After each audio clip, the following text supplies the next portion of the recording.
उन्होंने कई बातों का जिक्र किया। उन्होंने कहा कि मुझसे जो सवाल पूछे गए वो बहुत इज्जत से पूछे गए, मुझसे अधिकारियों ने बहुत इज्जत से पेश किया। सारे सवाल जो मुझसे पूछे मैंने उनका उत्तर भी दिया, और ये पूरा कथित शराब घोटाला झूठ और फर्जी है।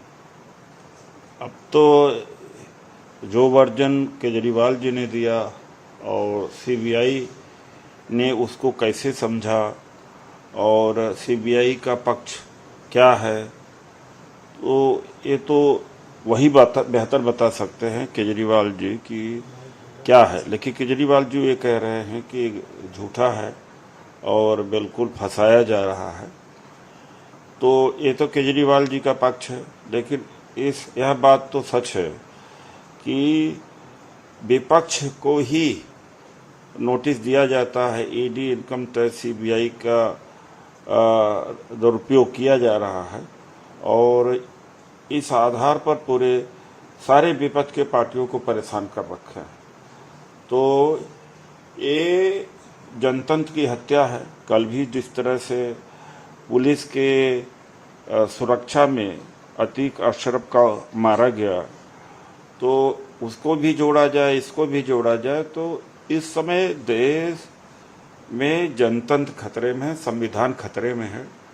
सबको मिलकर के संविधान बचाना चाहिए।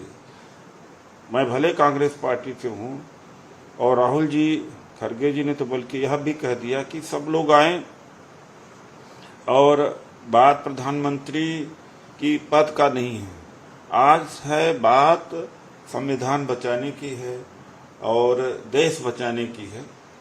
तो ये सामने, सबके सामने दिख रहा है। सर रही है, मुझसे 56 सवाल पूछे गए, और ये पंजाब और दिल्ली में जो हमने काम किया उसमें से एक भी काम ये लोग नहीं कर सकते हैं। इस वजह से मेरे ऊपर इस तरीके के मुकदमे, मेरी पार्टी पर इस तरीके के मुकदमे लगाए गए। ये तो उनका पक्ष है, अपने पक्ष को उन्होंने रखा है, केजरीवाल जी के पक्ष को रखा है। इसका जवाब बीजेपी दे, क्योंकि ये तो सीबीआई से भी रिलेटेड नहीं है, ये रिलेटेड है आम आदमी पार्टी के अपने शासन में जो कर रहे हैं उससे रिलेटेड है। तो पूरी तरह से पॉलिटिकल मैटर है, ये तो सीबीआई से भी रिलेटेड नहीं है। तो लेकिन हाँ, एक बात तो सच है कि भारतीय जनता पार्टी सबको खत्म करना चाहते हैं, यानी विपक्ष मुक्त करना चाहते हैं, तो उसमें सारे दल एक तरह से आ जाते हैं, तो चुन चुन करके कर रहे हैं। और कितना टीएमसी के लोगों को गिरफ्तारी की गई है, जगह जगह पर गिरफ्तारी गई। संजय राउत जी को, हमारे कांग्रेस के नेताओं को गिरफ्तार किया गया। तो विपक्ष मुक्त, पहले तो कांग्रेस मुक्त भारत बनाने चले हुए थे मोदी जी, अब विपक्ष मुक्त एक आंदोलन चला रहे हैं, विपक्ष मुक्त एक अभियान चला रहे हैं मोदी जी कि विपक्ष रहे ही न। सर, आज सत्र बुलाने को लेकर एलजी ने आपत्ति दर्ज कराई। अरविंद केजरीवाल ने एलजी पर हमला बोलते हुए कहा है कि हम लोग बिल्कुल सदन बुला सकते हैं, मैं चाहता हूं कि एलजी संविधान और कायदे पढ़ लें, ऐसा सलाहकार रख लें जिसे कानून कायदे की जानकारी है। जहाँ तक मेरी जानकारी है, सत्र बुलाने का अधिकार सरकार को ही है और स्पीकर को है, जो मैं समझता हूँ। उसमें एलजी को तो बीच में नहीं आना चाहिए, उनकी कोई अथॉरिटी नहीं है। और कुछ मामलों में है, फ्लोर टेस्ट का है, और चीज़ों में तो है, लेकिन सत्र बुलाने का कार्य गवर्नर का नहीं होता, एलजी का नहीं होता, जहाँ तक मैं जानता हूँ। सर, अतीक हैं, उनको एक तो 14 दिन की न्यायिक हिरासत में भेजा गया है, और दूसरा एक कमेटी भी बनाई गई है जिसमें रिटायर्ड जज भी शामिल हैं जो इस मामले की जांच करें। एक तो आश्चर्य की बात है कि पॉलिटिशियन हैं, जो विपक्ष के लोग हैं, उनको बार बार पुलिस रिमांड में लेते हैं कि हमें इनसे पूछना है, इनसे जानकारी लेना है, और इनको जेल भेज दिया। यानी इनसे कोई जानकारी लेना ही नहीं है, तो क्या समझा जाना चाहिए। और बातें आज नहीं तो 2 साल 4 साल के बाद खुलेंगी जरूर, सच्चाई जरूर आएगी। ऐसा हो नहीं सकता कि 3 डिफरेंट जिले के क्रिमिनल या नौजवान इकट्ठा होकर के इस तरह से एक पॉइंट ब्लैंक रेंज से उनको मारें। ये पीछे कोई न कोई मास्टरमाइंड है जरूर।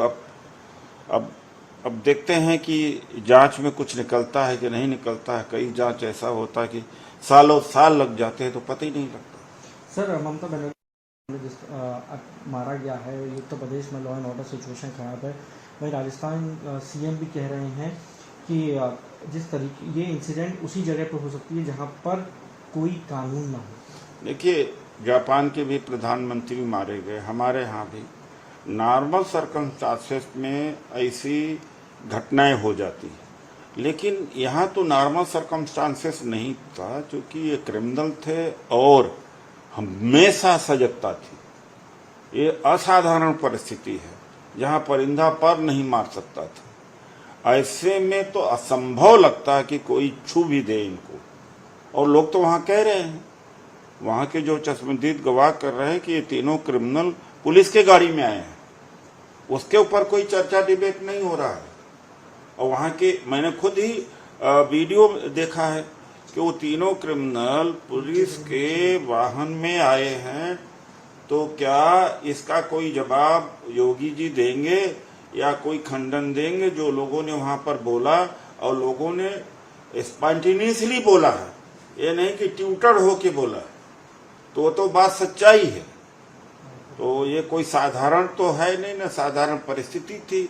अब ये कहना कि कोई नेता भी मार गए, प्रधानमंत्री भी मार गए, नॉर्मल सर्कमस्टांसेस में चूक हो सकती। यहाँ विशेष और बड़ी तनाव की स्थिति